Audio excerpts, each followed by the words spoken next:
کل احادیث میں نے پیش کی تھی، اس سے پہلے ہی پیش کی ہیں. تمام احادیث کا خلاصہ یہ ہے کہ یہ کام انتہائی آسان ہے. اگر یہ احادیث جو میں پیش کر رہا ہوں اگر سمجھ میں آ جائے تو یہ کام انتہائی آسان کام ہے، انتہائی شیرین کام ہے، انتہائی مزے کا کام ہے. اس لیے کہ میں نے کچھ نہیں کرنا، جو سارا مشکل کام خدا نے کرنا ہے. میں نے ایک قدم خدا کی طرف بڑھانا ہے، میں نے یہ دل خدا کے حوالے کرنا ہے. اس کے بعد جو آپ کو خیال آتا ہے کہ یہ سب تو مجھ سے نہیں ہو سکے گا، وہ سب خدا نے کرنا ہے. نظام طبیعت بھی یہی ہے، جو کام آپ سے نہیں ہو سکتا وہ سب خدا کر کے دیتا ہے یا نہیں ایسا؟ آپ گندم نہیں اگا سکتے نا، گندم بنانا آپ کے بس میں نہیں ہے، گندم خدا بنا کے دیتا ہے. آٹا آپ بنا سکتے ہیں، خدا کہتا ہے چلو آٹا تم بنا لو، روٹی تم بنا لو. یہ جو تم کر سکتے وہ تم کرو، جو تم نہیں کر سکتے وہ میں کروں گا. اس دل کو پاک کرنا، طاہر کرنا، مطہر کرنا، اس دل میں محبت اہل بیت کو ڈالنا، اس دل میں محبت خدا کو ڈالنا، یہ ہمارے بس میں نہیں ہے. خدا کہتا ہے میرے طرف آ تو جاؤ، محبت میں تیرے دل میں ڈالوں گا. امام جعفر صادق علیہ الصلوۃ والسلام ارشاد فرماتے ہیں ان اللہ کتب علی ایمن قلب مؤمن حب اہل البیت. اللہ نے مومن کے دل کے دائیں طرف ہماری محبت لکھ دی ہے، اس لکھے کو پھر کوئی بھی نہیں مٹا سکتا ہے. ہم نے کیا کرنا ہے؟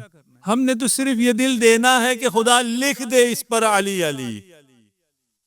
اتنی آمادگی ہمیں چاہیے اور ہمارا کچھ بھی نہیں ہے. اس کے بعد کا خدا، ہم نے کل عرض کیا، ایک سجدہ اگر حقیقت کے ساتھ ہو جائے، درک کے ساتھ ہو جائے، معرفت کے ساتھ ہو جائے، اس کے بعد آپ کی سیاست، آپ کی معیشت، آپ کی تقویم سب خدا کے ہاتھ میں. خدا کہتا ہے سب میں کروں گا. مسئلہ یہ ہے کہ خدا جب ہمارے لیے کام کر رہا ہوتا ہے، میں یہ باتیں سمجھانے کے لیے کہہ رہا ہوں، یہ تعبیر تھوڑی سی مناسب بھی نہیں ہے بعض اوقات میں، لیکن بچوں کو سمجھانا ہے کہ خدا ہمارے لیے کام کرتا ہے، ہماری ساری بگڑی سنوار رہا ہوتا ہے، ہمیں بہت کچھ دے رہا ہوتا ہے. ہمیں اسی وقت جب خدا دے رہا ہوتا ہے اسی وقت سمجھ میں نہیں آتا کہ خدا ہمیں دے رہا ہے. اسی وقت جس وقت وہ عطا کر رہا ہوتا ہے اسی وقت ہم سمجھ رہے ہوتے ہیں کہ خدا ہمیں نہیں دے رہا. ایک مثال ہے، اور فارسی اشعار بھی کافی لمبے چوڑے ہیں، مولانا کی مثال ہے، میں خلاصہ آپ کے سامنے پیش کر دوں. ایک آدمی تھا، وہ بہت زیادہ غریب تھا، فقیر تھا. بڑی خدا سے اس نے دعائیں کی کہ خدایا میری یہ مشکلات ختم کر دے، میرا فقر ہے، فاقہ ہے، فلاکت ہے، یہ گرہ، میری مشکلات کی گرہ کو کھول دے. بہت ایام ہو گئے، فاقے چلتے رہے، اس کی دعا قبول نہیں ہوئی.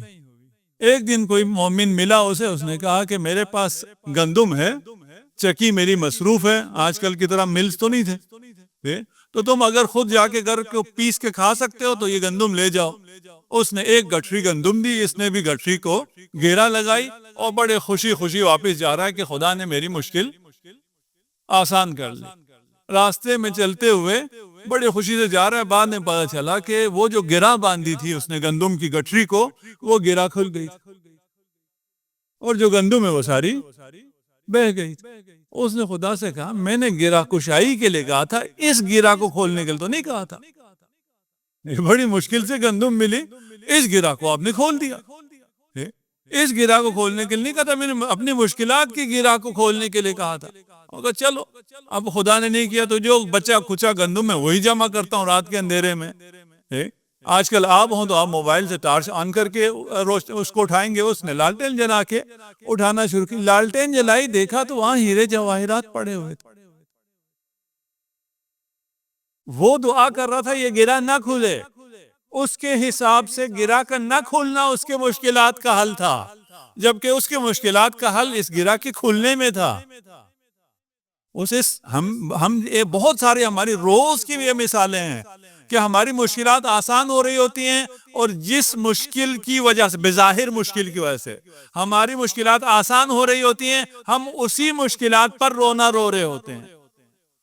امام جعفر صادق علیہ الصلوۃ والسلام ارشاد فرماتے ہیں کہ مومن کو خدا کوئی غم دے کر اپنے قریب کرتا ہے، اور وہ مومن اور اس کا وہ دل جب خدا کے انتہائی قریب ہوتا ہے، یہ مومن جو ہے وہ محزون ہوتا ہے، سر پیٹ رہا ہوتا ہے، خدا یا میرے ساتھ کیا ہو گیا، کیا ہو گیا؟ آپ کے ساتھ 1,00,000 روپے کا نقصان ہو گیا، کوئی اچھا بڑا بزنس مین بیٹھا ہے تو کروڑ کا نقصان ہو گیا، 10 کروڑ کا نقصان ہو گیا، کیا ہوگا 10 کروڑ نقصان ہونے سے، 1 کروڑ نقصان ہونے سے، 1,00,000 نقصان ہونے سے؟ میرے جیسا اگر کوئی بیٹھا ہے 1,000 روپے کم ہو گئے، کیا ہو گیا؟ پریشان ہو گیا۔ پریشان ہونے سے کیا ہو گیا؟ میں خدا کی طرف متوجہ ہو گیا۔ متوجہ ہونے سے کیا ہوا؟ مجھے اپنا کھویا ہوا دل مل گیا۔ یہ جو دل میں پریشان نہیں ہوتا تھا، اس دل کی طرف رجوع نہیں کرتا تھا، خدا کی طرف رجوع نہیں کرتا تھا، مجھے خدا مل گیا۔ یہ کوئی نقصان ہے؟ امام کہتے ہیں عجیب ہے یہ انسان، جو اس کے بہترین لمحات ہوتے ہیں اس وقت وہ سر پیٹ رہا ہوتا ہے، اور جو اس کے بدترین لمحات ہوتے ہیں جب خدا اس کو زیادہ نعمتیں دے دیتا ہے اور یہ سرمست ہو جاتا ہے، یہ بڑا خوش ہوتا ہے، جبکہ یہ اتنا ہی خدا سے دور ہو گیا ہوتا ہے۔ خدا کرے ہمیں یہ باتیں سمجھ میں آئیں۔ ہمارا فوکس دل ہے، قلب ہے، ہمیں اس دل کو متصل رکھنا ہے، اس کا خیال رکھنا ہے۔ اس دل میں اگر خوشی ہے تو خوشی ہے۔ آپ یہ سمجھتے ہیں کہ ہم گھروں میں رہتے ہیں، نہیں، ہم گھروں میں نہیں رہتے، ہم شہروں میں نہیں رہتے، ہم گاڑیوں میں نہیں رہتے، ہم دل میں رہتے ہیں۔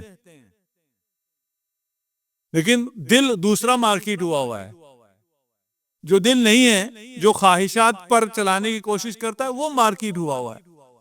اور اس دنیا میں جہاں ہم ابتلا کے لیے آئے ہیں، آزمائش کے لیے آئے ہیں، اس کو کہا گیا کہ یہاں آپ آرام اور سکون اور عیش کے لیے آئے ہو، یہاں آپ عیش کرنے کے لیے نہیں آئے ہو، آپ کے عیش کے دن ابھی آنے والے ہیں۔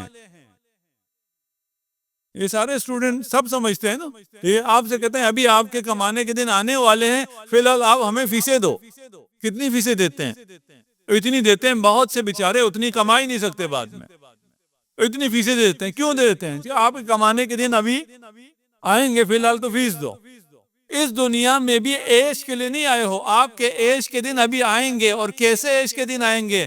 لَكُمْ فِيهَا مَا تَشَاءُونَ، جو چاہو گے، ارادہ کرو گے، اصلاً تمہیں کہنا بھی کچھ نہیں پڑے گا، جو سوچو گے وہ ہو جائے گا، تمہارا ارادہ نافذ ہے۔ بیٹ پہ بیٹھے بیٹھے جو بھی طلب کر لو، جو پھل کھانا چاہو کٹ کے سامنے آ جائے گا۔ آم آئے گا، وہ کپڑوں پہ ٹپکے گا بھی نہیں۔ میٹھے میٹھے آم کھا لینا، ہر آم کا ذائقہ پہلے آم سے جدا ہوگا۔ جو چاہو، کوئی انتہا ہے چاہنے کی؟